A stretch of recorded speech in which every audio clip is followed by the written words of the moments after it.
Thank you, Daphne, for inviting us and also for doing the show. And so one of the things I thought would be fun is actually have Susan talk about it from the perspective of Chinese art. And not that I don't know anything about Chinese art, I don't, fair enough. And then I would talk much more from the personal perspective and a psychological perspective of what Robert was doing and why and when it happens and how it happens, along with the process itself. So, Susan, tell us, when you look at this work, what kind of things come up for you? I mean, we've talked about the title. There was another show that was called Finding 𝙎, this is called Searching for 𝙎. How do you look at this when you think about Chinese art? First, I want to say that although I had heard that Robert was an artist, I didn't actually see his work until the show on Long Island about a year ago, and I was just blown away. I just thought they were fabulous because you have these found pieces of driftwood that he's made into little microcosms of the world. So on the one hand, you can see it in a very Western art way. They're beautiful sculptures, but that's not how he was looking at them. In Chinese art, in Chinese culture, scholars' rocks, which these are his version of scholars' rocks made of wood, of found wood, are seen as sort of these magical places. You can have a miniature scholar's rock, which you can put on your desk, and it can be, if you're a scholar in ancient China, and as you're doing your calligraphy and reading your poetry, that can be an object of meditation on your desk to help you get to sort of a blissful state, but also to focus your mind. Because if you're doing something like calligraphy, these are very, very tied into the practice of calligraphy and writing. Calligraphy is thought to really show your personality. There's no making a mistake with calligraphy. You press the brush down, you get a thick stroke, you pull the brush up, you get a thin stroke. You can't go back and redo anything.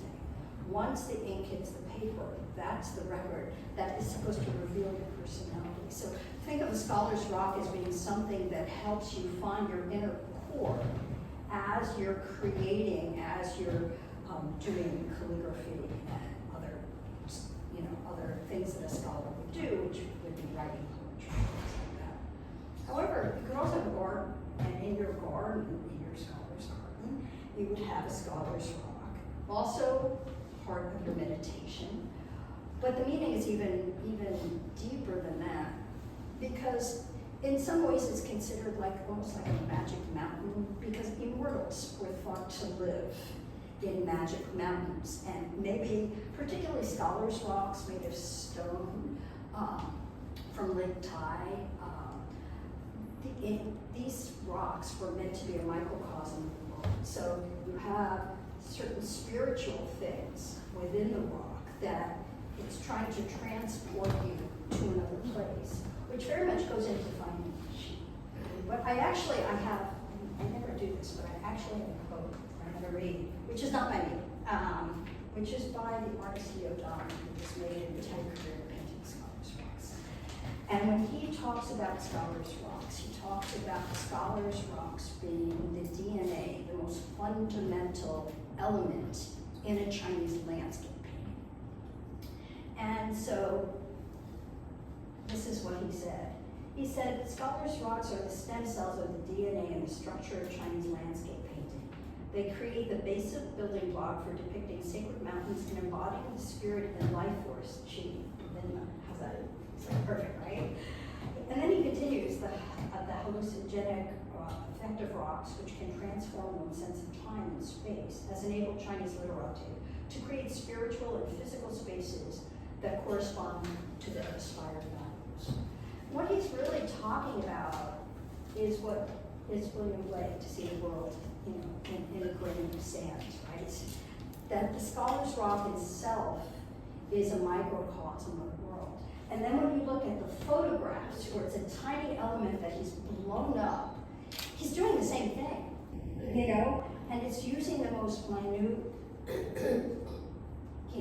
pixel here to actually represent, to show us his view of the world. And so Robert may have been finding 𝙎, searching for 𝙎, being in sync with his own 𝙎, that spirit essence, that life essence that animates the universe. But for him, and I think for most Chinese scholars, and I think he was looking at them in a very Chinese scholarly way because he was a scholar. You know, the funny thing was that it happened by accident, literally. So we built a house on the North Fork of Long Island, on the Sound. And we were taking big walks on the beaches that are much more rocky and not sandy, and little coves where things would be fit in. And he was always a tinkerer. Like, always find things, do something with it. And he brought one of the pieces. He looked at it, cleaned it, and we both said, oh my God. And instantaneously, at the same time, we both said, Chinese scholars rock. It was almost looking at it after cleaning it and saying, oh, that's what it is. And it's partly because he was a Chinese scholar, he's a historian. He had never made art in his entire life. And this is now in his 60s, in the last 20 years of his life. And then, once that sort of aha moment happened, he just went all hog. And you could not, he did everything, whether it was climbing Tour de France and going up to the mountain, or this, it was all the way. And it was that idea of seeing Chinese scholars rock in a found wood that got him going. And then the philosophy kicked in, then the history kicked in, and all of that. And that's what he was writing about when he did the Chambers show, which, by the way, where Dan was before, and that was the first show he did right after he started working in 2006. So it's kind of interesting that it didn't start with saying, oh, I'm going to do this. It happened, and he made the association. But it's also very Chinese in terms Right, of Chinese exactly. philosophy. Exactly. Because you're being carried to where your natural evolution should be. What's so interesting is that he would always laugh, and he said, why is it called Chinese scholars rock? And so we had this big discussion, and he said, scholars didn't make it. So is it because they saw something, and therefore they are claiming ownership? So I said, wait a minute, what does 𝙎𝙬 really mean? Which is the Chinese word for scholars rock. And he said, 𝙬 doesn't actually mean Manren. It doesn't mean scholar. It just means worship or pray. And then stone is what 𝙬𝙬, so that's what it is. And he said, why are we calling scholars rock? Scholars didn't do it, nor did the craftspeople who actually elaborated on the nature and natural pieces, hide it and do something. And that's when he said, this is really the way 𝙬𝙬 talked about it, which was that rock is my partner, I bow to you. And that 12th century painter, to actually think about finding 𝙎and worshiping the rock because the rock helped him, like what you say about humanity. The irony is that here we're talking in Chinese philosophy, you hear a lot about the natural element and finding 𝙎 and everything else in the scholars' rock. But actually, 𝙍𝙬 rocks, which are the most famous kinds of scholars' rocks found by Lake Tai, they were heavily manipulated to look like that. They didn't usually come out of the side of the lake looking perfectly. They were buffed and puffed and filed and everything else. So they were manipulated to look as natural as possible. So I think that fits into It's a little bit really like well. bonsai, right? Yeah. You make it, you manipulate it to look perfection of nature.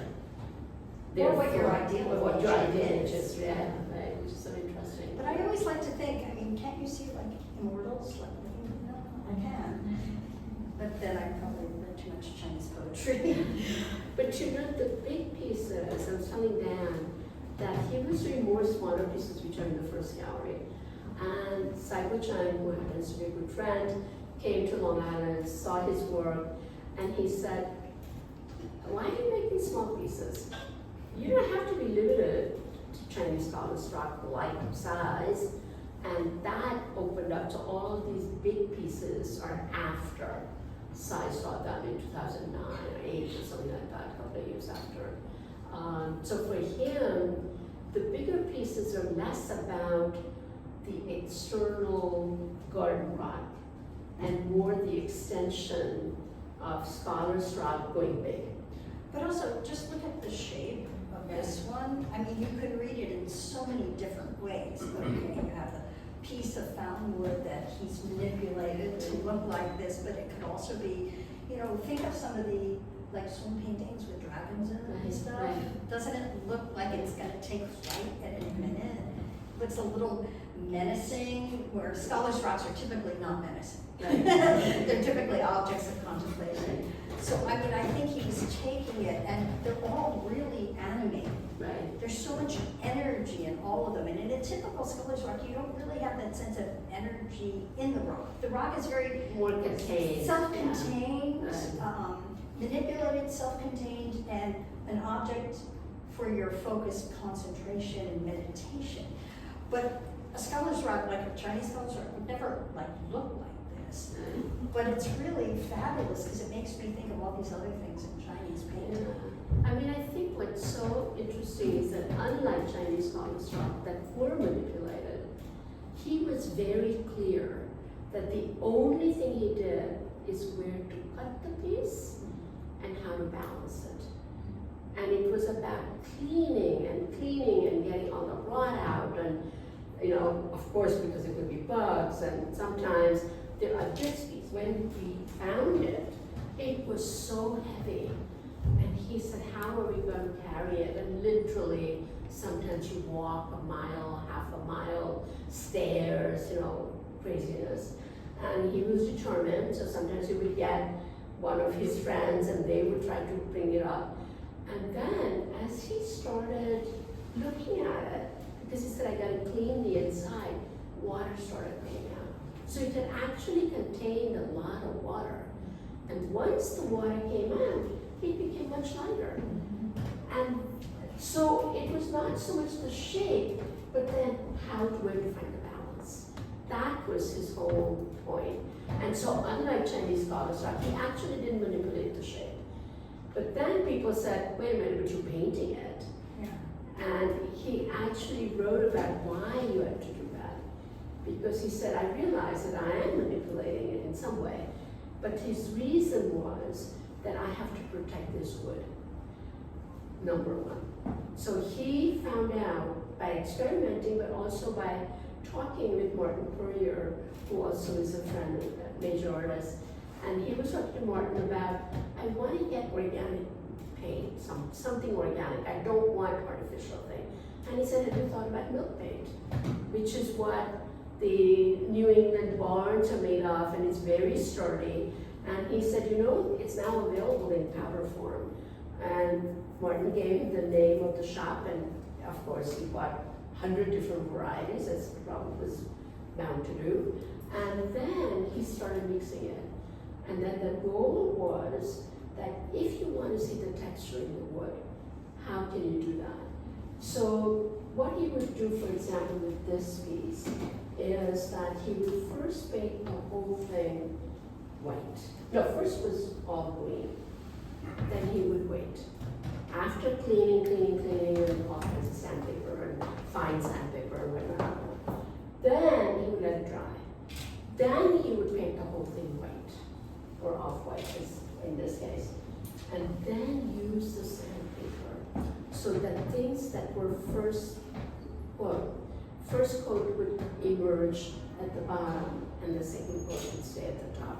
And you could see the texture in the wood. And that was what was of interest to him. That how can I find the natural beauty that's inherent in the wood, whether it's in texture or it's in shape.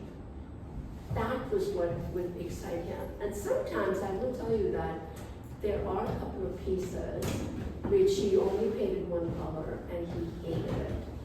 And he would say, oh, it's a 𝙎𝙬 𝙎𝙭𝙣𝙧, throw it away. And then he would, next day, he would say, you know what? And I would said, but it's wrong. And then we'd have long discussions. Sometimes it had to do with, it's too many colors, or it's not the right color. And then he would repaint it, and then it would go on. That piece was all red when he first painted it, and he said, that's horrible. And I love that piece. I said, you cannot throw it away. So we would have these big discussions. And then he started putting black on it. And he said, it's too black. I said, so remove some black. And out of it came that texture. And then it was just right. And so all of these are processes that are far from Chinese scholar's thought or Chinese aesthetic. And he always said that I am thinking of Chinese philosophy, but I am not making or replicating what a Chinese rock would be. And that's, I think you really picked up something, that these are much more, there's more expression to them. They're animated. Yeah. I love the fact that this one has like little bits of red on it. Like, it's unexpected. I might think of other colors, but I wouldn't have thought of putting red on it. But you can see it at the top and in different places. And then it actually highlights the curvature of the wood and the shape. I like how he's playing with the shapes and kind of re-emphasizing the curve that goes one way. you know, you keep saying how it's natural, but when he's choosing where to cut it, Right, and what exactly. angle to mount it, Exactly. he's completely manipulating. Totally. I mean, I think That that sounds great too. the other part about this, and I thought I would read what he wrote when he first wrote about this, and then Dan has actually used something to quote him as well. And, you know, as he says that when finishing a piece, more often than not, I'm not left elated or even relieved, but rather I feel humbled. And then he goes on to say that one must recognize a real artist, whether the medium is natural rocks or natural driftwood, is nature itself. And one of the things that he talks about is that he, as he says, that I'm taken on a fascinating journey when the whole process from finding real raw driftwood to finishing a sculpture requires several days, up to 2 weeks.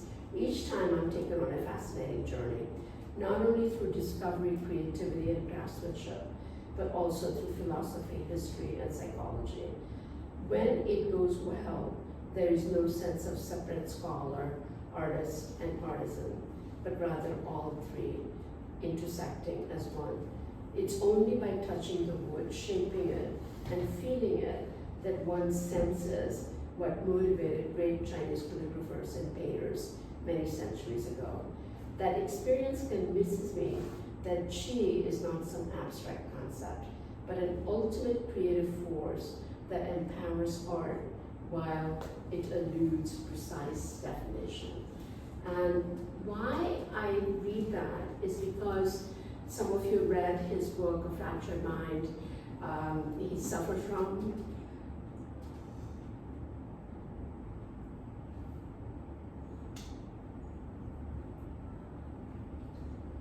He worked on things through his art. yeah. He worked on I mean, it's things. sort of what Dan picked up from that particular essay, that That's really his inner parts previously operating on a separate tracks are deeply engaged in a collective endeavor to transform driftwood into art. I'm not sure he's actually transforming driftwood into art. I think he's going on a spiritual journey, Right. and then the driftwood is the mechanism for his personal Right. journey. Right? And in that sense, it is very Chinese, right? Yeah. It is the absolute essence of what calligraphy and scholar's rock and meditation is all about. But he was going on his own personal journey, and this was one of his vehicles. I would ask him, I said, you know, how do you feel when you do this work? And he said, you know, for the first time in my life, I am not aware that there are different parts to me, that it all is one. And that in itself says something, that the making of art also in itself is where thinking, feeling, critiquing all come together. It's that process. And that is why I think that this medium was so special to him. And then he takes that idea and then goes, photography is somewhat later. And it was 1 year, 1 season. There's a Rocky Point Beach on the North Fork. I don't know if all of you know North Fork, but it's the East Marion and big boulders. And he would go early morning, late evening, all times of the season, and then just do macro shots. Tiny, tiny, tiny 2-inch shots to see things in it that naked eye couldn't see. And then enlarged it. And it was actually, and it was a friend of ours who said it is like his poem about saying that, or Blake actually, that to see the grain, the world in a grain of sand. But what I realized when I put all of this together is that a work like that, that form was right in the rock. And you would never see it if you walked by that. I walked by those rocks 100 times and I didn't see it. But it had to do with the fact that, and it becomes very Zen-like, and yet the circle and that pixel, as you were talking about, which is the structure of the rock, is about seeing the world in a part, or a part that suggests the world. And that's really about that idea of parts in a whole. He's very, and it didn't occur to me until I saw all the pieces together later on, to recognize that that's what interested him. So the yearning is about parts becoming whole, or seeing the parts in a whole. And that is very much about DID, because it is dissociative identity disorder that used to be called multiple personality disorder, caused by severe child abuse before a child is 5. And now we know, because of the kind of neurological work that's going on at places like McLean, where Robert was very, very involved afterwards to kind of destigmatize this kind of mental challenges. And they have learned that, in fact, not all children who suffered from child abuse, severe child abuse, necessarily will suffer from DID, because some of them just become dysfunctional. That not everybody has a capacity to say, if that abuse happens, to say it's not happening to me. The minute you say that, you're separating yourself from the abuse. And that, because your brain is not fully developed, leads you to separating parts of you. And then, when it is diagnosed, it is really very deep, deep therapy, and essentially it is not through medication. And most people are misdiagnosed, and as a result, they get lots of other medication, and that actually doesn't help them. And he was very fortunate that didn't happen to him. And by the time he was working on these things, he had gone through 10 years of very intense therapy before he wrote the book and all of that. So the thing is that still, he was very aware that you always have to work hard to have all your place and characters, or alters, as they call it, or dimensions of your life come together. You have to work at it. And what I find interesting about that is that all of us have different dimensions to our life. We behave very differently in front of our parents than we might professionally, than we might with other people. And sometimes we have different trends that we want to pursue, but we can't because we're afraid. So all of that kind of multidimensionality in us also takes work to bring it to a whole. So it's a lifelong, as he would always say, that I know I don't suffer from that disorder, but I know I have to work at it. And that's what, in a way, what shows up in his art, Well, I always thought it was very brave both he and you talked about it. And Right. you just were open about it, Right. and, you know, the foundation working to make people aware of the situation, to help other people, but just confronting it head on and talking about it, you continuing his legacy and talking about it. Absolutely. So important, but very brave. Well, you know, when we did the show in the Middle Fork, I had the neuroscientist and people, psychiatrists coming from McLean who had worked with him, and they said he changed the field because he wrote about this. That he actually, and then I think you may have seen the recent New York Times Magazine article that was Melissa Kaufman, who is a leading neuroscientist and a psychiatrist. She suffers from the ID, and she never went public until she read Robert's book, and then came out herself. And now they're creating a foundation to really say, how do you destigmatize these kinds of disorders? That it's like, I used to say that they're abused as children, and then people don't believe you, and then the movies don't help you because it kind of sensationalizes stuff. So it's like a double whammy, you know, your big challenge all over again. And I think that makes me feel that why it's important, not only to talk about it as he did, but also to see that art is in fact a powerful mechanism for lots of people to heal. You know, you think about Van Gogh, he had to make that art, and he did it. It's not that he didn't suffer, but you know, that's a part of it. There's one other thing I want to say about Robert's art, and it's not shown here. He actually did ink painting too, and some of his ink painting is really good. A future shoot. But it's interesting because, you know, when you think of this aspect of his art, you should also realize there was also an additional, I wouldn't say Chinese influenced, but not, it's his version of Chinese ink paintings. It was very much him. And it was another way for him to express Right. himself. But together, the ink paintings and the photography and the rocks all together, it's really a whole picture. It's all in the last 20 years. And the most amazing thing is that starting when he was diagnosed with Alzheimer's, he passed away from Alzheimer's. Most people think that Alzheimer's patients actually making art is really good for them. But again, it has to do with where the cognitive things are. It's all frontal lobal, and therefore this would be a useful thing.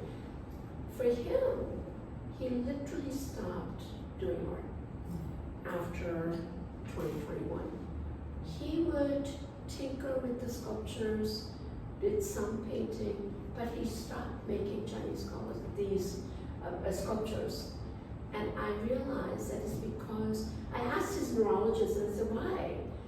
And he said, you know, for some people, if they think they have some kind of visual memory of what the work should look like, and if they can't do it, they stop. And that was interesting to me, that actually it changes how they would respond to it. So painting was a little easier, and I realized because there was one piece, it was a tiny piece in 2020, and I kept saying, you know, you like that piece, why don't you work on it? And he just wouldn't do it. And then he tried, and it had to do with how to place it on a piece of platform. Couldn't figure it out. He wasn't going to say that. He just knew not to do it. Stop it. But the ink painting, I realized in retrospect, one of the things was this another friend who is a very good Australian painter, very inspired by 𝙍𝙬𝙗𝙧𝙩 and doing big acrylic things. So he said to Robert, he lives in Chatham, and he said, just come over and just play, because they would talk about Chinese art and Chinese painting, and we all would go and see 𝙍𝙬𝙗𝙧𝙗 paintings at the Met, and so he went there, and I I wish we had those two paintings. He comes back, I'm in New York, I see it, I said, I don't believe it. They're fully formed splashing paintings. He had never actually lifted a brush in his life. Not calligraphic, but he said, I don't do calligraphy because I'm not trained, I'm not gonna do that. Because he knew how. He knew not to do that. Yeah, exactly. But he said, hey, Bob, that is splashing, so I'm gonna do that. And fully formed. I was so jealous, it's like, what does that, But the thing being is that then he started playing with that and the acrylic, but he liked the quality of the Chinese paper because what he learned was that it has texture, you can have various thickness, but it also absorbs ink, and yet if you put too much it will break. So that idea of fragility was also resilience. It was that relationship between part and a whole, fragility and resilience. These wood pieces, like he would say, if you cut it the wrong way, you lost it. I was just so surprised. I just never expected it. And a lot of times, this is going to sound really judgmental, and I don't mean it to be, but it actually is judgmental. But a lot of times when like Westerners do Chinese ink painting, you just want to cringe, because they just don't know how to handle the brush. And if they're doing their own thing and they're inspired by it, that's one thing, and that's fine. But if they're actually trying to do Chinese ink painting, sometimes it works, but oftentimes it does not. It's not absolute one way or the other. But there was just something about the spirit of the ink that was just, the ink was just very much alive. It's like the rocks are really alive. There's so much motion and movement and animation in it. And the same as his ink painting, I'm like, I have never seen these. They surprised me because they had so much energy. They had so much. I think part of it was that it almost released him from the structure. To be a Chinese historian and to learn classical Chinese, which he did.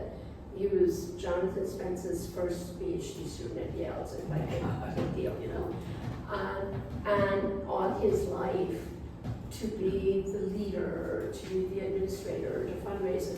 All of these are very orderly, and I think that what art did was to open it up, and it allowed him to express something else, which he did in sailing, or in cycling, or rollerblading, having 3 bottles on his head. Who does that? He did. Different kind of thing, yeah.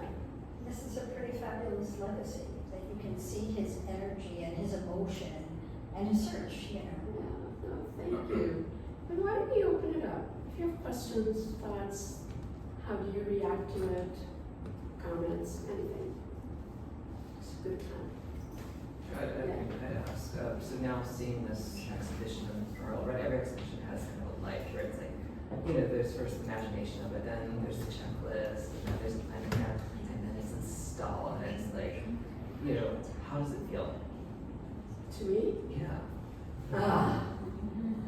I mean, he's had shows, and from on, and we did a bigger show last year. And when I saw it,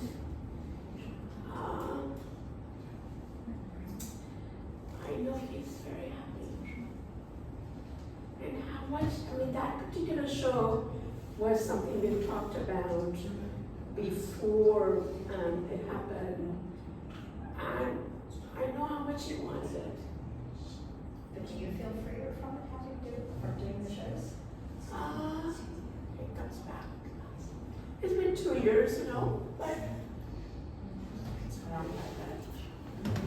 but it's nice. It's also a way for me to share. And I at the same time, I'm enough of a curator, enough of an art historian, that I would say that I would not have said this show should happen if I didn't believe in art. I know enough to know that I would do it. It's very Vishakha. Those of you who know her, it's like very Vishakha. like it's not going to be done. And not only did you do this, and obviously it's an emotional thing, it's just such a beautiful way of continuing his legacy and introducing his work to so many people. Now, the next step is we need to get it in some exhibitions too. Yeah. So more people get to see it. I mean, I think one of the things that I did say, because Asia Society was interested, I said, you know what? If things are taken, I want other people to share it, and then the proceeds, part of the proceeds can go to the Asia Society, because in fact, there's another legacy that can continue. So, you know, I mean, my goal is not to hoard it, but what am I going to do? I die too one day, you know, so there you go, yeah. Vishakha, it's quite extraordinary. And I knew Bob because we were on the same foundation. And Which one? Joseph Lee. Oh, right, of course. Yes, Oh my yes. God, yeah. Yes, That's yes. how you look from the new. Yes, that's why. And also She's also one of my oldest friends. Oh, But it really brings back so much of the way that he interacted, not only as an artist and as a person, but also with so many complex ideas. He was a man of humbleness, of great intellect, and I think this is really beautiful on your behalf of doing this, because it brings a piece of him that is just a taste of his complexity, and yet it is real art at the same time. Yeah. It's not just coping. It's No, this is transforming. not art therapy. No, You it's know, not. it's not. It's I mean, true not that I art. want to denigrate Right. therapy, because Right. that's important. But it is true art, and it's complex. And I'm glad you're interpreting it through some of the stories we're relating, because in looking at it, it doesn't necessarily Right. evoke all of that. Right. But your interpretation brings more out. So thank you for this. No, that's right. But that's why I think that it is important, not that you want to overplay the psychological dimension, but I think there is something also in that Chinese philosophical idea of the inner spirit, that qi is about living spirit in your body, in art, in nature, finding a balance that actually is a good philosophical idea that can help psychologically. Absolutely. And that's why it's important to bring those together, you know, and which is one of the things. And also finding the bridge. Yeah, And you mentioned balance, but also it's bridging. right. Because some things don't necessarily ever get to equilibrium. Exactly. And there's a tension Right. that always is Right. there. Totally right. And so sometimes it's very dynamic.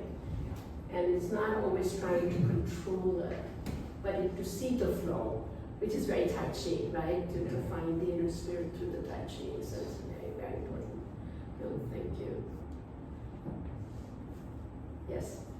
Yeah, I'm interested in the concept of qi, especially as it applies to artwork. And I can see qi with, say, ink painting, or I guess he did do splashing, I guess. Right, right. I'm not familiar with it. Right. But say if you apply it to the driftwood then, I- in terms of qi, how do you, I mean, I can see how qi relates to the brush stroke, Right. and the energy. But But I in terms of think that the driftwood work, if you think of qi conceptually, and that's what Liu Dan is talking about, why the scholars rock in a studio of a Chinese scholar is symbolic of the larger universe, and to find the qi in it to balance. So qi becomes conceptual, not just the flow, but a conceptual notion of a spirit of a place, or a kind of inner life of an object. So that becomes conceptually how you think of qi, not just simply as a flow as you see in ink or in Tai Chi. so it's a concept. It's a concept. I mean, that Chinese scholars were right about that. That it's not just only flow as in through the body, but it is actually, it's the way, it is the inner spirit of things. And how do you find that inner spirit of the thing as important. Is that fair? Yeah, and also, if you think of it, you know, if the scholar's rock is meant to embody the spirit and the energy of the universe, right? If it's a microcosm of the universe, it also embodies and includes all the different energies, and, you know, sometimes they call chi spirit resonance, you know, the spirit, the energy, the flow. It's personal flow, but it's also the energy that animates the universe, right? So it also include that. I mean, chi itself is very complex. And so for him, I think it's different kinds of chi intersecting his personal challenge, but also the spirit of the universe embodied in his version of the scholar's rocks. Because everything in nature has energy in it, right? It has a spirit resonance in it. Whether it's a piece of wood, whether it's a rock, whether it's a grain of sand, whatever it is, there's energy in everything in the universe. So if you go into the internal energy of each object as it relates to, you know, the greater whole, there's also that sense of energy. I mean, you have to think of it in a very dynamic kind of way, and also an intersection of different kinds of energies. Right. But that's why, as he was saying, that it is elusive. And it is not so simple to define chi. Because the Chinese understood that it is both about inner spirit, it's also about finding your inner spirit in the world as well. One thing that's interesting is that there's no good translation into English of chi. Like when I've been writing like museum labels, or if I write you know, an essay about something, a scholar or something, you can't, there's like 5 different ways you can explain what chi is. It's not straightforward. So, you know, in fact, art historians don't even agree on the translation. Is it spirit? Is it spirit resonance? Is it life spirit? Is it life breath? You know, there's many different ways. There's no real translation, and that sort of complicates our talking about it even more. So I think it's more of an energy and spirit that's animating the universe, animating objects, animates us, and the intersection of all those energies. I think it's the unconscious. Yeah. Yeah, It's not rational. right. I think you're right that you feel it, and it is not so much that it's conceptual in an intellectual sense, but it is conceptual the way you feel it. And in the other book that I just finished with the author, who's an African philosopher, and he talks about the eye reason and the heart reason. That is what art is.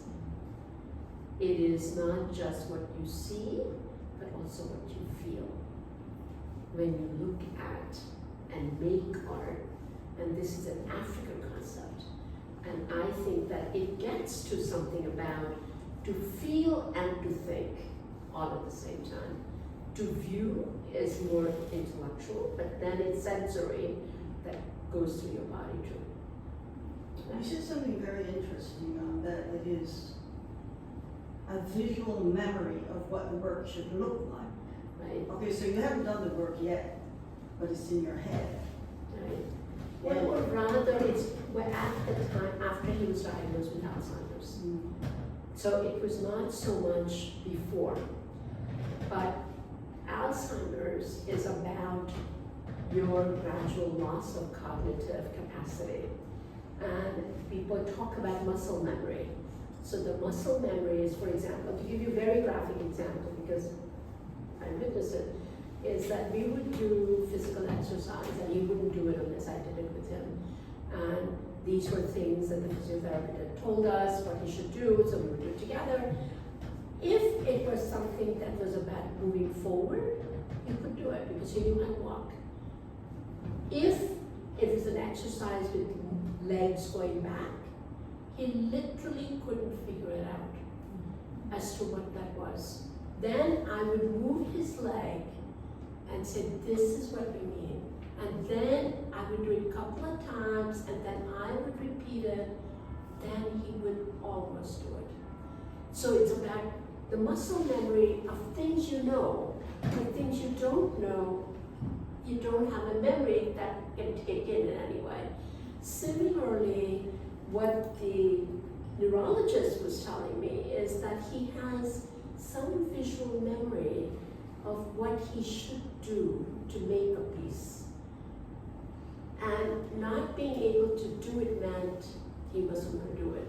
It was also with writing, and that happens with Alzheimer's patients many, many times, is that initially, because he'd done a fractured mind, some friends suggested, why don't you write as you're processing Alzheimer's in the early days? He started writing, and then there came a point, again, late 20, early 21, where we would talk on, I mean, that was our life. We just shared and talked and, whatever.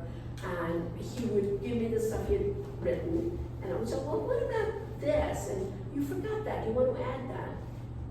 And he would look at me and he said, you know what? I think you should write from your perspective. And then I realized that he actually couldn't edit anymore. Technology escaped him. But he wasn't going to tell me that. Because he actually didn't know that he couldn't do it. But he kind of felt that this was it. And after that, he never touched the computer. So there is something about the kind of that, and also he was a perfectionist. I mean, if something wasn't right, he just would say, oh, this is not right. And I would always say, you enjoy it, it doesn't matter later on after Alzheimer's kicked in.